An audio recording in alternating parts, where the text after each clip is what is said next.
Building brand awareness in the decentralized world. Strategies for Web 3.0 marketing.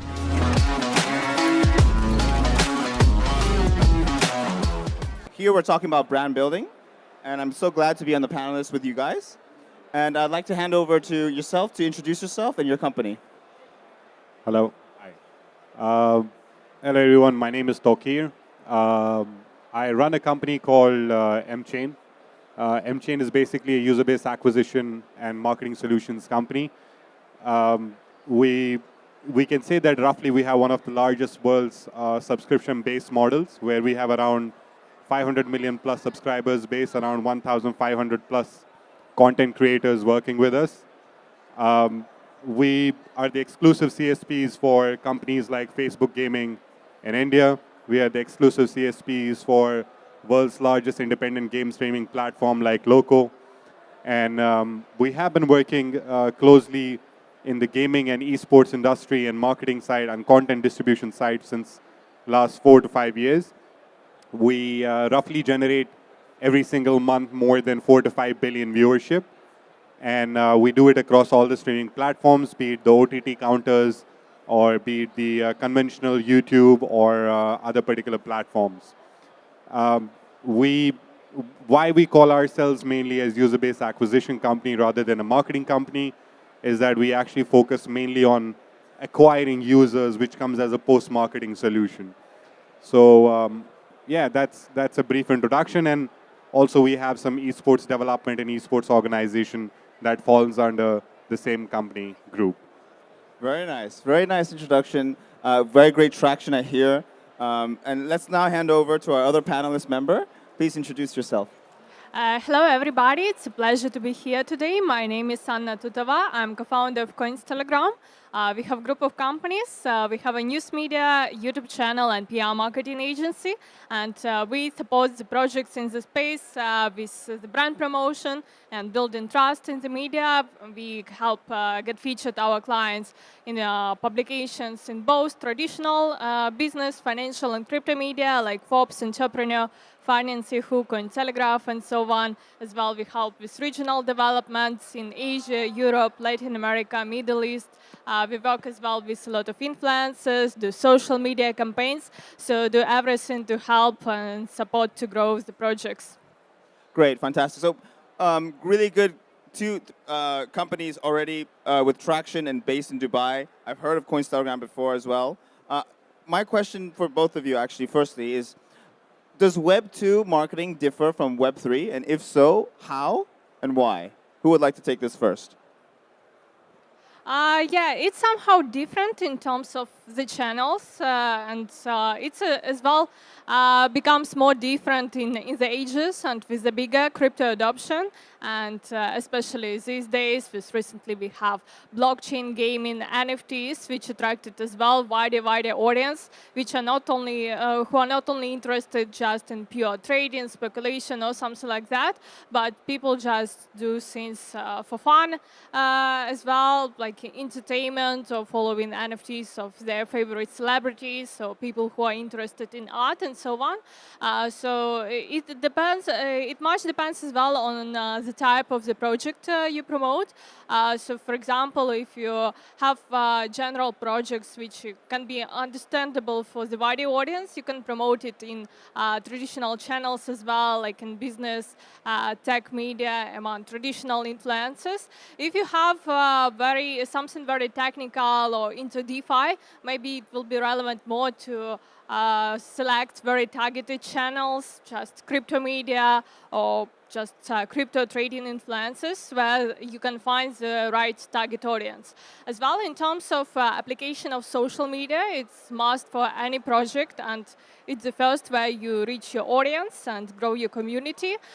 For the Web 2, it's usually everybody uses like Facebook, Instagram, as well as some other channels, but specifically for Web 3 industry, Twitter and Discord and as well Telegram are the main social media where you can update in real time your community and as well communicate with your community. I really resonate with that, yes. And go ahead, yourself. I mean, I have a different approach towards that concept. I don't think it should differ.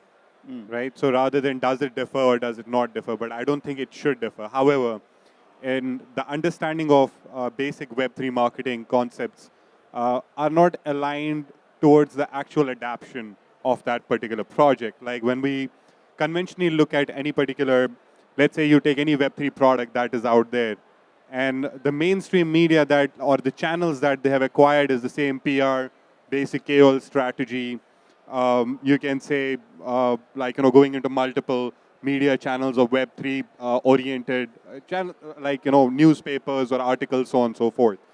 But I think one of the basic hindrances in adaptation to Web3 has become this idea of marketing.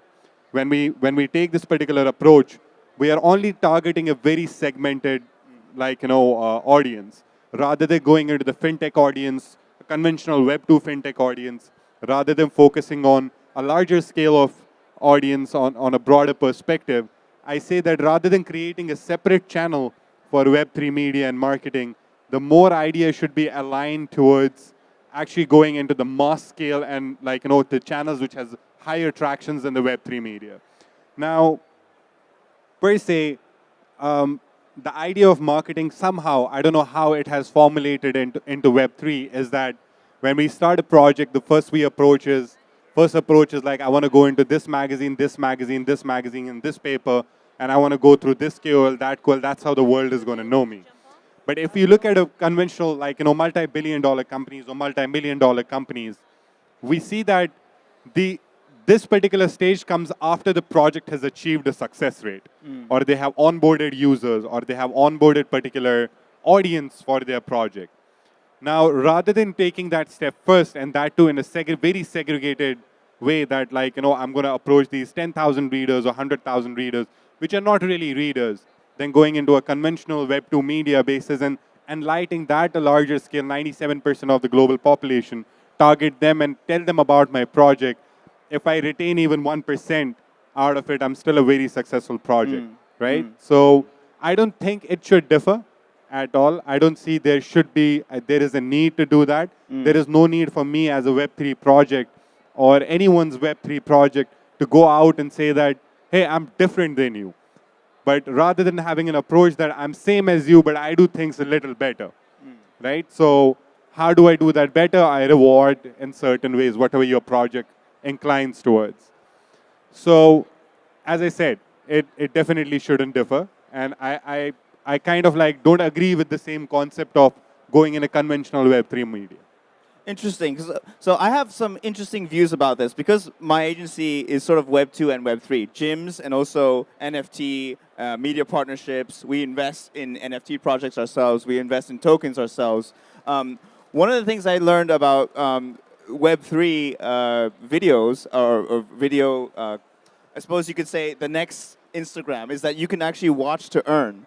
So you post videos of, let's say you're in the gym, but most likely these kind of videos are more crypto-based. You post these videos, and if people vote and like your content, you can earn.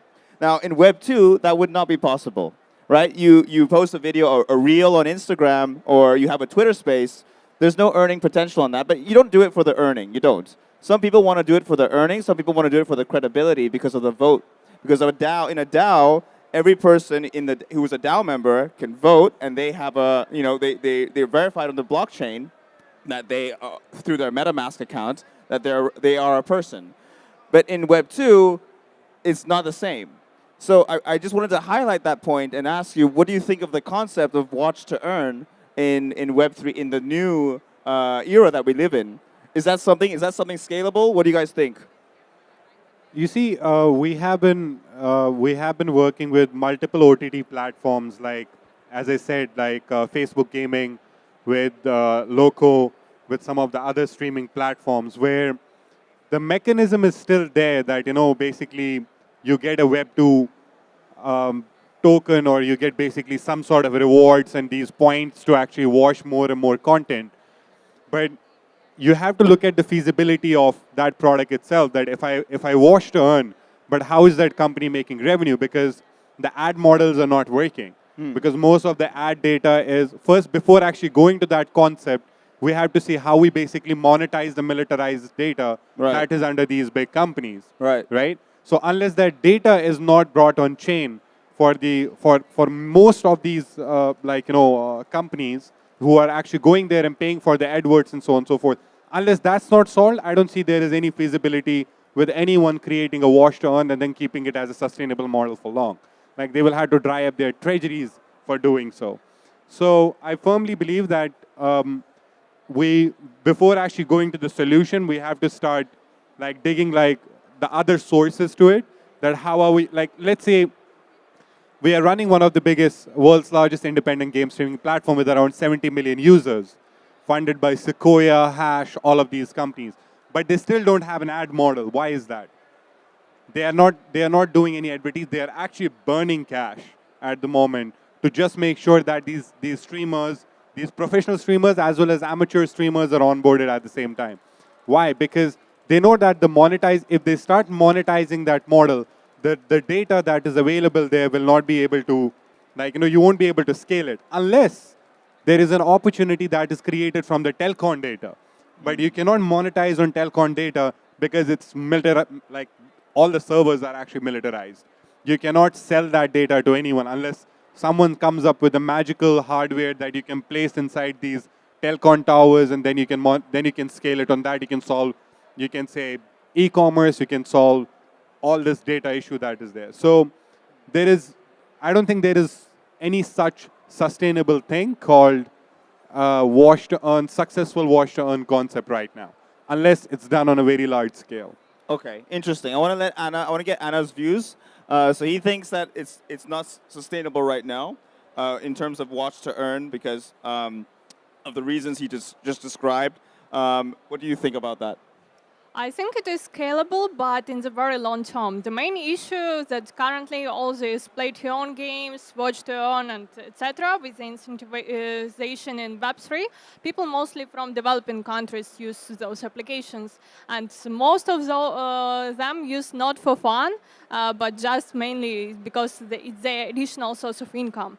When it comes to growing your user base, driving your user to your platform, it's really hard to switch people, for example, from watching Netflix or TV or YouTube, or as well, for example, posting their photos, sharing posts in Twitter, on Instagram, because people go where their friends are, where they can connect with other people, where there is already like million user base. So nobody wants really to go and try new platforms. It's usually just people who have a lot of ideas and are very pro decentralization and so on, or people from developing countries for whom it's most as a source of income. But it's as well a generational question. Maybe younger generation will pick up more with all these new different incentivization applications, because it will be more interesting for them to try all that stuff, and maybe we'll see as well another unicorns among watch to earn or play to earn. Okay, interesting concept. So why I asked this question was because there is a company I use called Bulls by One Protocol, Melanie, and also Myco, M Content, if you might have heard of them. They've invited me over, and we're like in the process of getting a partnership. And when you watch more of their content, it's like they're trying to build another YouTube, the YouTube 2.0, but with a Web3 aspect to it, allowing you to, when you post ads or when you post content that is authentic and good, and people can actually vote and say it's good, I like this content, rather than just an ad coming on your screen without your consent, you can actually get rewarded for that. Maybe it is still yet to become a successful venture. What do you think? You see, like, you can do it for a very short time. But if you look at like the longest sustainable model, as I said, that the wash to earn concept and the ideas of marketing through these particular projects cannot be solved unless the data is actually being scaled. Like, let's say there is a concept up and coming called DeSci, Decentralized Science, where every single individual will have his own rights to sell that data or not, and who he actually wants to sell it, right? So unless the data is not decentralized and brought on chain, I don't think it makes a sustainable model, because everything is with Google, everything is with Facebook, everything is with these giant corporations. Giant corporations. That's true. So unless we don't solve that issue, so the model doesn't become sustainable. Till then, we have seen multi-billion-dollar companies trying to build those OTT platforms, but not being able to monetize on those particular platforms. But rather, if those kinds of platforms come on chain, they have that user base worldwide that they can actually start monetizing on chain. Right. But now, let's say when we take, you have different UGC strategies that you can generate through that. There has to be, like, let's say in marketing, right? One of the most important factors especially in Web3 gaming, or let's say in any particular product, is the user generated content. Content is key, but like, let's say, how do you distribute that media and content in the market? How do you basically onboard millions of users? But there has to be a strategy, right? So now, if I want to take my particular play to earn game into the market, and I want to go and I want users to adapt, like, this game and play it every day, so that I can build a very successful, economy.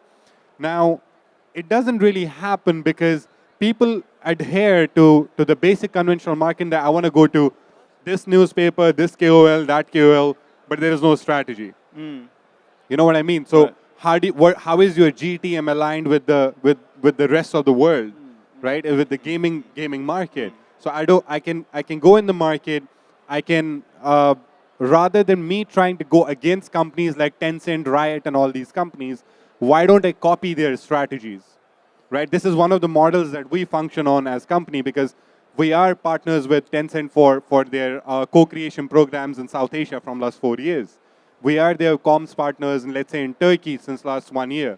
So we know exactly what these big giant corporations do. So my advice to all the clients that we are dealing with, we don't tell them that, hey, you have to go on war and tell Tencent that I'm going to kill your model or anything like that. No, rather adhere to that model, replicate it, use conventional Web2 platforms, bring those users to your particular product, and then scale the project up and up. Right. Right? Rather than, let's say, the biggest problem in marketing right now is the concept that, hey, here is a KOL, pay him $100,000, and that $100,000 is going to bring you validity. But people have to move on from that concept. If I take that same $100,000, if I take the $100,000 into the European market, it costs me around $7 to bring one user. Right? And if I take the same $100,000 in the Asian market, let's say per user costs me less than $1.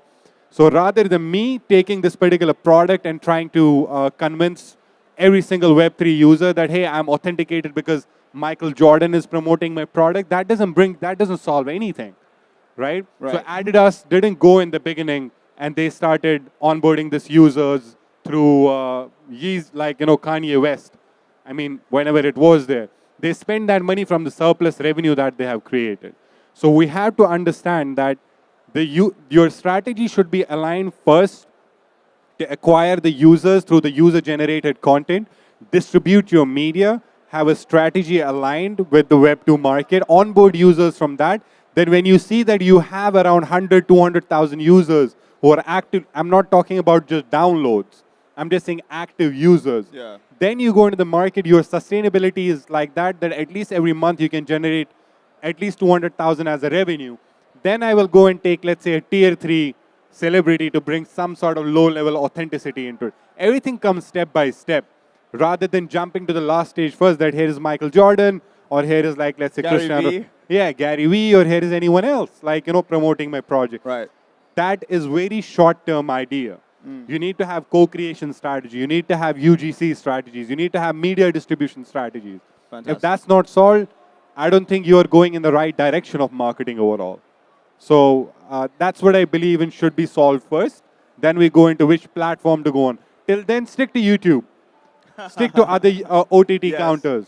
Then bring the revolution. It's like become rich first, then become a philanthropist. Right? So if we don't have that enough firepower in our treasuries, I'm not going to try and go out there and become that philanthropist that, hey, here is my, I try and go around on stages and say to the moon every single place. That's not how you go to the moon. You got to build a rocket first, right? Yes, yes. So yeah, You've got to do your time. You've got to do your time. I want to move on. In terms of, because you mentioned strategy, and we're talking marketing strategy in the new era, Web 3.0. Now, I want to share something with you guys. We have a copywriter, but I know another company who used to have a copywriter. Now, they fired their copywriter. You know what they're using instead? ChatGPT to write all their content for them.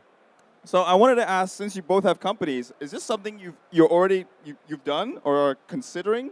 Because this is happening right now, and I'm also I don't want to say I'm considering it because I love my staff, but it's something that can be done in the Web3 because whether it's Web3 or Web2, it doesn't matter. It's about marketing and the strategy end of the day. If you can use a robot to do it for you and save costs, would you really like make your staff redundant and do it for the profits? What do you guys think? Maybe I'll let Anna take this one. Yeah, I'm actually a bit skeptical about ChatGPT. Yeah, of course, like AI has been always in development for the years, and it's just the first application which came to the public and got millions of users just within a week. Yeah, of course, it's cool that it became accessible to everybody, and everybody can just put some text task, and ChatGPT will write you an essay or article just in a minute or something like that. But still, ChatGPT is quite outdated. Its training data is only up to 2021. So still we need people, we need humans, and as well human relation to this, so that subject and some human application. And as well we need the data which will be relevant to our time, to 2023. Of course, when you use something just for the rewriting of the text, you can put just some news, and you need to make it to the unique text. ChatGPT will make it for you.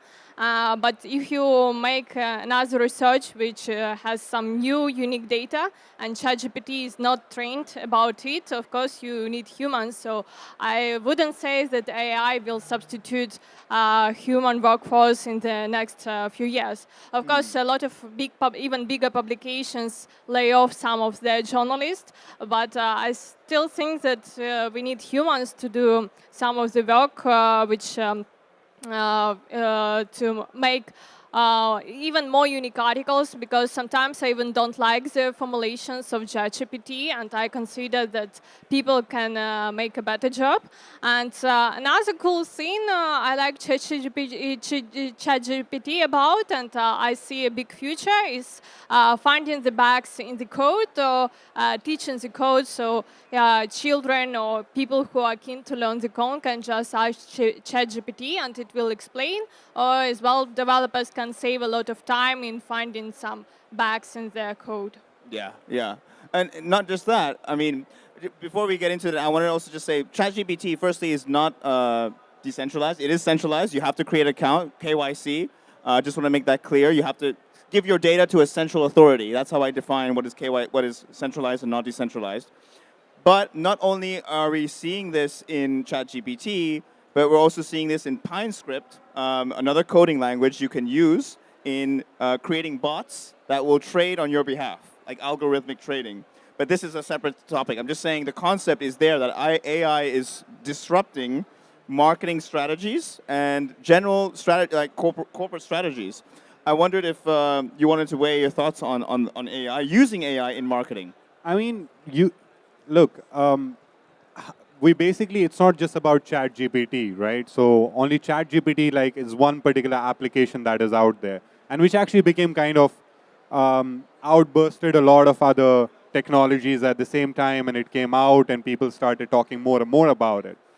But AI development has been happening since a while, but you have to understand that for AI to function, you have to feed it new information every single time. Yeah. But who creates that information? Is the humans who actually feed the AI, right? So it might train itself to, to an extent that what things were happening in the past, but you have to still see that how things are going in the ongoing period that humans will feed the information, right? But I think there will still be need of humans. It cannot AI can never replace humans because it doesn't provide you the customized solution to things. It doesn't understand the sentimental feed to that. And I mean, I'm not an AI tech guy, but I do use it for sometimes writing quick emails to the staff, Right. right? So on Mondays and Sundays. So it really helps in that. But further than that, I do see that it is of use, but you still need humans to use it. So copywriting for sure has to be more personalized, being in the marketing industry. It will not, it cannot create a customized copywriting solution for any brand or information. So that's what I feel about it. Interesting. So, okay, that's an interesting concept because I think most people would agree with you that you need a hybrid approach. You're never too much on one extreme or to one end of the spectrum over the other. I use my video editor. Myself, I'm a video editor too. I still need to drag and drop the videos and stuff and put it together. But I believe in the future there will be a software that can do that for you. You just have to drag and drop, but you never have to really cut so much. They'll do the cutting for you and everything. So I'm still old school when it comes to uploading YouTube videos because I'm a YouTuber and I also upload videos of me speaking on panels. I have a podcast. I need to edit it at the end of the day. But where I can find ways to cut, I would use ChatGPT to write tweets. I would do tweets on that. I would do newsletters. We have a newsletter as well. And so I agree with you. Hybrid approach, 100%. So you know when, let's say, you said you do your video editing yourself, right? So as particular creator or content creator, when you're generating content, every single individual has a customized way of thinking, right? That his own processor uses, that's his brain. Right. So you might not like the blue or red or white effects of that AI software is providing you, but eventually you will have to moderate it yourself. Yes. But you will have to shoot the video yourself. Yes. Right? And you have to make sure that which frame comes at which place yourself. Yes. So all AI can do is it can give an enhancing touch to it, rather than actually taking over your job and shooting the video themselves. Yes. So on and so forth. Maybe like in another 200 years, but not now. Fantastic, fantastic. I want to move on now to NFTs. The use of NFTs to market your brand and as part of a marketing strategy. This is something that has come over by storm in the last at least 2 years. NFTs have become such a hype train, such a hype creation. Like we're launching our NFT drop, and that's been used as a clickbait for people to enter in quickly, invest in quickly, but they don't know what they're investing in. Now, how can we navigate this problem? Because sometimes, I'm not saying all NFTs are crap and have no utility, okay? I don't want to be rude, but some of them really don't have any utility. They're just like a membership thing, but what are you getting out of it? But this is being used as a tool for eyeballs. People are clicking, people are getting into it, and it's working successfully. You see, you have to, in NFT markets, you have to understand one thing, that let's say you go to Dubai Mall, right? And you know exactly why you're going to Dubai Mall, maybe just to chill, check out things, or maybe you actually know that what you want to buy, and you pick a store and you buy something. It's the same sentiment and common sense that you can add to buying NFTs. Some people buy it just because it looks cool. Some people buy it out of greed. People who buy it out of greed, that tomorrow it might 10 times, tomorrow they might bring the value to 10 folds or something like that. So, but they are gambling on it, right? So some people buy it because of utility. So when you buy it out of utility, you have to understand that if I'm buying it out of utility, that what kind of use case scenarios are there. I believe that one of the biggest, the first storm of NFTs we have not even seen yet. I think it will more come from the Web3 gaming side, because I think gaming industry is massive. It's around $180 billion industry every year. The sooner we realize, it's just a matter of when the biggest corporations in publishing, like game publishers, adapt to that blockchain side of it and start utilizing NFTs. I think NFTs will be the biggest things, but I am not with the idea of just selling dreams, but I'm just with the idea of selling utility behind that NFT. Fine. Right? Fine. So, like it can be sports metaverses where you can use them for fan interactions. It can be basically any other particular game where you can enhance your skills in a better way. That's mostly about it. Okay, I want to get just Anna's last thoughts, and then we're going to have to bring this to a close because we're up for time. So Anna, just your thoughts on NFT marketing is it something that that can be successful? Yeah, I agree that the real utility of NFTs is in Web3 gaming. Generally, in other use cases of NFTs, mostly this is art or music, and it's a super subjective thing, especially when it comes to the art. It's the same when it comes to traditional art, why somebody values this or that picture at $1 million, like $100 million or more, and another picture was nothing. So the same with NFTs and with CryptoPunks, etc. But now all these blue chip NFTs as well got more utility, like Yuga Labs and with Boat Ape Yacht clubs, they as well have like a membership club for the events. They launched a game and etc. And for other NFTs, yeah, it may be used as a marketing tool as well. It empowered some artists, some creators to get additional monetization, but it's still all about marketing. If you don't really market your NFTs, nobody will care about it. And I consider it's as well more a great tool for some PR stunt for big brands. Like, for example, Amazon plans to launch their own NFT marketplace and to launch as well their blockchain games to engage their users.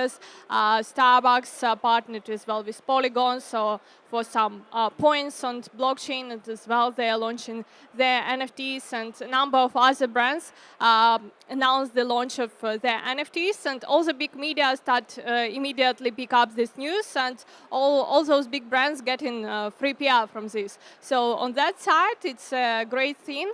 Another thing is for the artists, because they can get royalties from their NFTs. Really resonated with what you said. I think, just to reiterate, you can have the best NFT in the world, but if your marketing is terrible, it's not going to work out.